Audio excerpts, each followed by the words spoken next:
Hai guys, Assalamualaikum warahmatullahi wabarakatuh. Berjumpa lagi tentunya bersama kita Pelita.Hati207.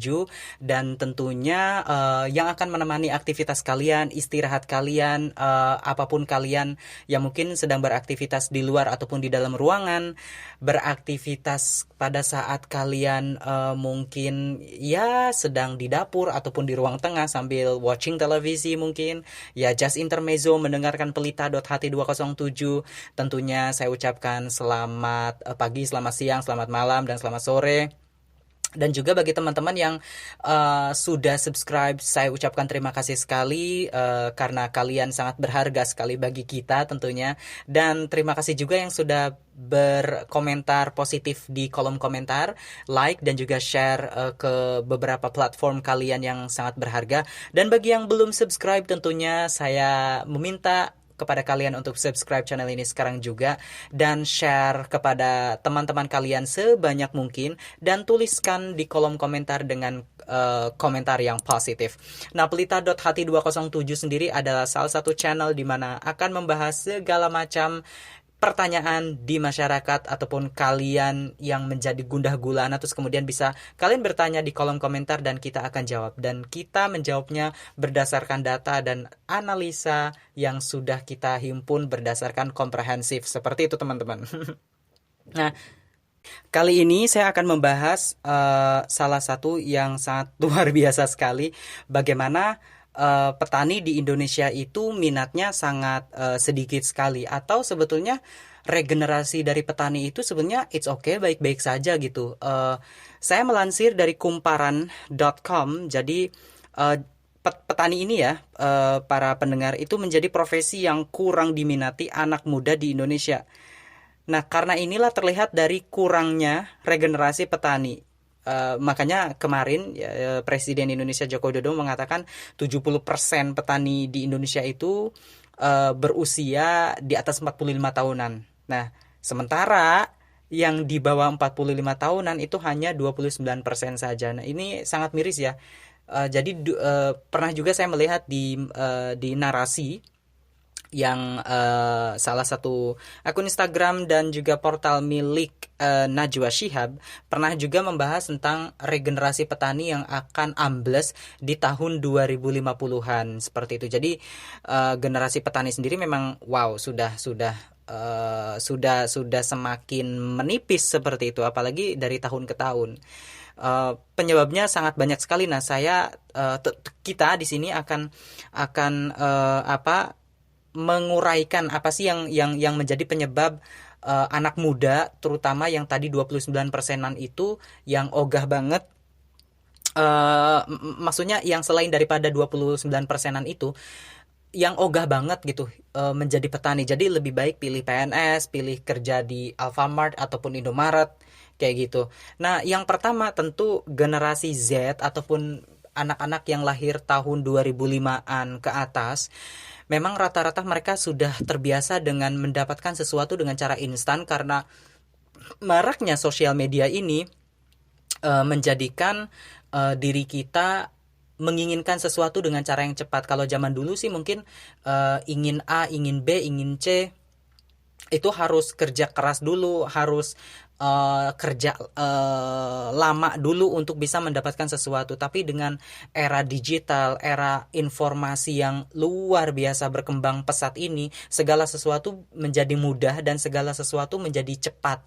Nah, kaum muda yang sekarang ini melihat bahwa banyak sekali hal-hal yang dia inginkan, tentunya ingin melalui proses yang mudah dan cepat juga.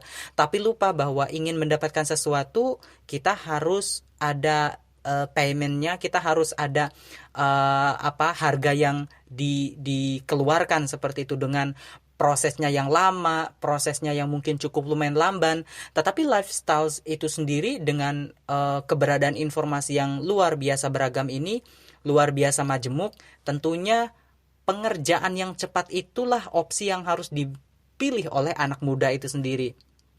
Itu yang pertama ya teman-teman.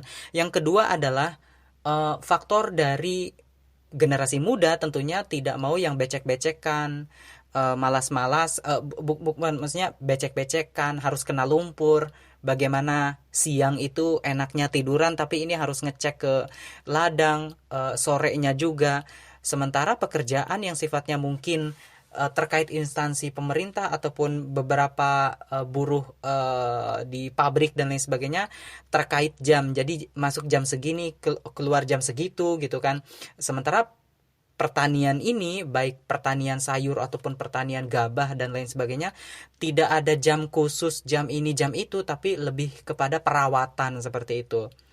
Yang ketiganya juga nih, kenapa generasi muda sangat enggan sekali untuk menjadi petani, tentunya dari harga sendiri. Jadi harga kedelai contoh, kedelai kedelai dalam negeri itu harganya bisa mencapai 12 sampai dengan 13.000 rupiah, tetapi kedelai yang impor itu bisa 7.000 rupiah. Jadi konsumen lebih memilih yang 7.000 rupiah. Baik itu beras, kedelai, dan berbagai macam komodita yang lainnya semacam itu teman-teman. Nah, ini juga nih ya yang membuat para anak muda itu tidak menyukai hal yang memiliki benefit yang sangat kecil seperti itu.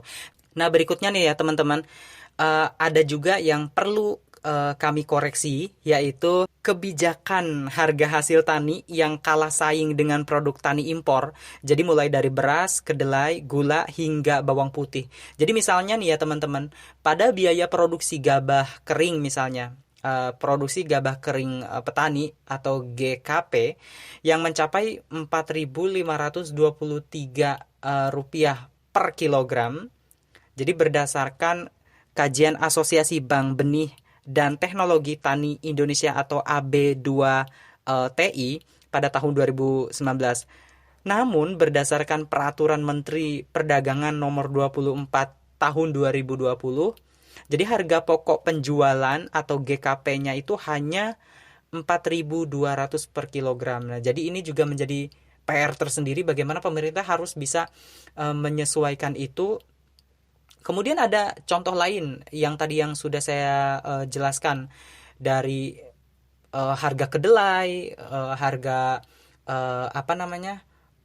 yang kemudian kalau impor itu murah, kalau yang dalam negeri justru malah agak lebih mahal. Jadi konsumen lebih memilih itu. Dan masih banyak lagi ya PR-PR pemerintah sendiri yang bagaimana caranya mengatur agar ke balance ataupun ke keseimbangan harga yang menjadikan anak muda tertarik kepada profesi sebagai petani. Nah, kondisi ini juga nih ya berbeda dengan Korea Selatan. Nah, di negara Korea itu perhatian pemerintah kepada petani kedelai yang tadi saya sudah sebutkan tadi itu sangat tinggi banget nih. Jadi mematok harga kedelai lokal sekitar 55 ribu rupiah per kilogram. Jadi padahal harga impornya itu 7.000 rupiah per kilogram. Jadi dan masih banyak negara-negara lain seperti India. Bahkan India itu mereka bisa jadi pemerintah India itu menetapkan 20 komoditas yang harganya itu berada 150% lebih tinggi ketimbang harga impor. Nah, ini wow, luar biasa sekali ya, negara-negara lain sudah banyak menerapkan harga komoditas yang tentunya lebih tinggi daripada harga impor seperti itu. Nah, teman-teman, itu aja ya beberapa penyebab dari generasi muda yang tidak mau menjadi petani. Kemudian bagaimana kita menjadikan diri kita konsen terhadap permasalahan bangsa juga sih, seperti itu. Nah, teman-teman, terima kasih kepada kalian yang sudah like, komen, dan juga subscribe. Dan bagi kalian yang ingin berkomentar, silakan komentar yang positif. Ceritakan juga pengalaman kalian dan silakan kalian bertanya apapun di pelita.hati207. Dan akhir kata kita dengan analisa sederhana kita, jika banyak kekurangan mohon dimaafkan lah ya. Kita juga manusia biasa, manusia yang tidak luput dari kesalahan dan banyak sekali ketidaksempurnaan yang kita miliki. Koreksi tentu kita juga butuhkan. Of course, kalian juga bisa menuliskan di kolom komentar. Thank you so much dan assalamualaikum warahmatullahi wabarakatuh. Tetap semangat teman-teman.